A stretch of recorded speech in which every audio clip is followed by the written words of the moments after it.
91X. Day 2 of Coachella, we are at the 91X Flophouse, and I'd like to welcome the Horrors. Hey. Actually, 2 members of the Horrors. You are not the entire band. I would know. That would be pretty crazy, though, right? A lot of instruments to play. Joshua and Tom, welcome. Thanks. So you guys actually played last night, and you had a little bit of a, I don't want to say a scare, but kind of an interesting time getting there, huh? It's kind of like an absolute terror. What happened? Rain, lost trailers, all kinds of stuff. We got there though. Did the show. It was great. And you got there kind of right at the last minute, though. Yeah, with about 30 seconds to go. What's the idea? We got there in time to catch the last of Black Angels set. Yeah, that was really great. Well, that's good. That was amazing. We're touring with those guys next week.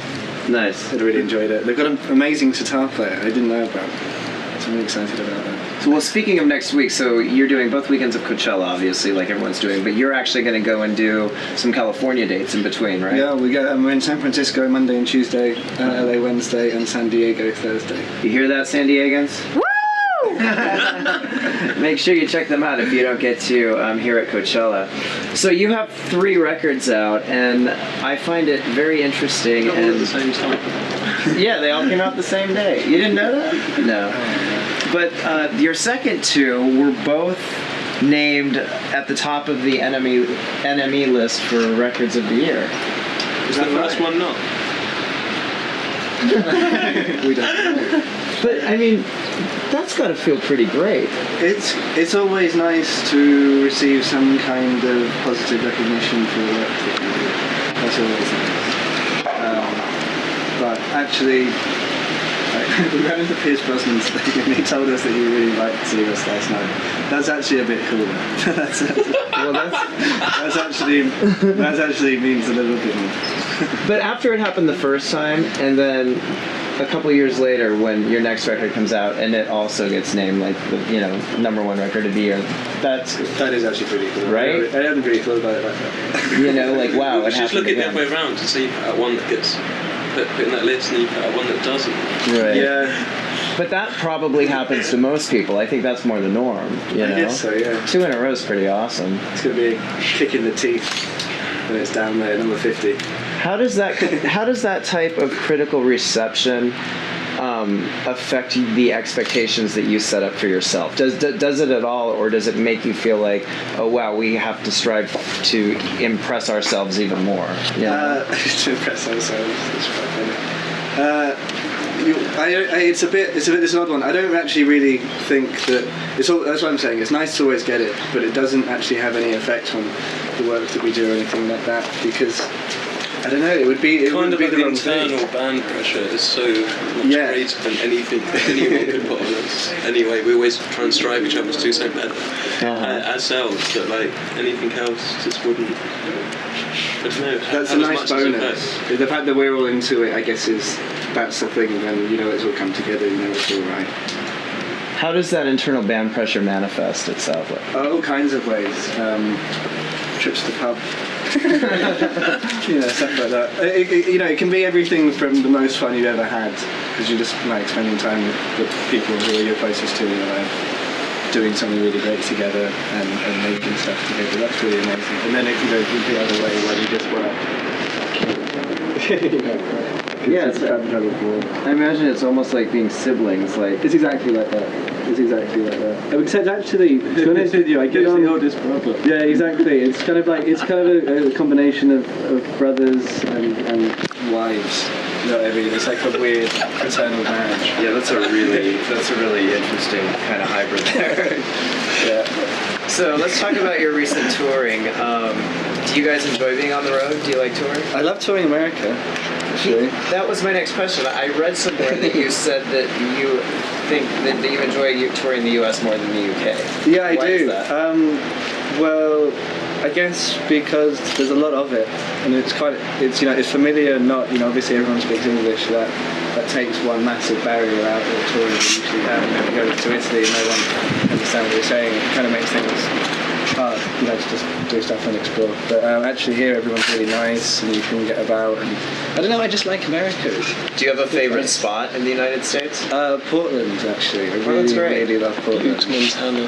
Buttes, yeah, that's a favourite stop off when we're doing Seattle to somewhere, Seattle to LA drive, I think. We always stop in Butte, No, Montana. that's in the middle. Is that it? Our geography is terrible. Montana's a good vacation spot. Americans do that too. Not the parking lot that we stay in, maybe not. No, not so much. Not the rest stop. Don't spend much time. Well, I know that you did some shows last month with Florence and the Machine. We did. In the UK and Ireland. How was that? It was pretty cool. We actually did a collaboration with her for the NME Awards. And, Oh, great. We sang. Sorry, she sang one of her songs for us, which was great. She was really good. We had a brass section. It was full-blown production, wasn't it, Josh? It was pretty impressive. Pretty much AC/DC. She had sang one of our Metallica. songs, not one of hers. One of our songs. Did I say that? Okay, I'm sorry. She had sang Still Life with it. Yeah, Nice. it was really good. We hadn't done a duet before or any kind of collaboration really live. That was pretty great. Excellent. Hey, on your website, which is thehorrors.co.uk, there's Thanks for the plug. yeah, you're welcome. There's a page on it that I really like. It's a Song of the Day page. Yes. Where it features a different artist, and it's not like one of your songs necessarily. It's like a different artist every day. I'm just curious who curated that, or whose project is that? How did it start? And I think we were just talking about ways that we could interact because we used to do a fanzine. We used to give out at our shows, and that would have like a little CD in it, with like 6 songs, and that kind of sharing music that we were into with people was really great, and we really liked that. We were trying to think of a way that we could do that didn't involve handing out fans, because it was cool. Some people would take the fanzines home, and then, but at the end of some of the shows, there'd just be a floor covered in, the stuff that you just done. So it was a little bit. Yeah. So we started doing the Song of the Day thing, and which is great because it just means we can share all the music that we love with people. One song a day that we really love. We're at like 150 now. yeah, and is There's it no sign of slowing down. is it one of you who picks it, or do you kind of share? No, there's a the few of duty? us that we just, once a day someone will just go up and put something up. Sometimes we get excited and put 5 up. Yeah. Like, oh, we found these 5 bands last night. Or Yeah, but it's great, sometimes the bands get in contact with us and just say, oh, thanks for doing that, we had no idea. It's nice. Yeah, I bet. I mean, that definitely could increase their exposure and give them some massive, It's just a little bit. I mean, we used to. The thing is, sometimes when people write about us or talk about us, they talk about us in reference to a lot of bands that we don't actually really listen to or particularly feel have been influential. It's like more bands that people are familiar with, and our music reminds them. Yeah, they think your music might sound like it or has certain influences. So it's nice actually to be able to share with people what our actual music we actually love is, as opposed to people always telling us that we must really love. And I do like Bauhaus and Joy Division and My Bloody Valentine and those bands, but they're not actually as core as some of the people that we listen to all the time. I think people just tend to do that, though. When they hear a new group, they think, oh, this reminds me. It's like they put it in a box. You have to. You have to give it some kind of category, so you can define it yourself. But it's just like when it's a lot. It sometimes feels like there's a misplaced credit almost. It's like right. Everything we've done is somehow in debt to about 5 bands. Yeah, I can see how that could be, I don't know if annoying is the word, but become trite after a certain amount of time. A little bit. Yeah. Well, I'm speaking to the Horrors here at the 91X Flophouse for Coachella. I guess the last question is, what's next for you guys?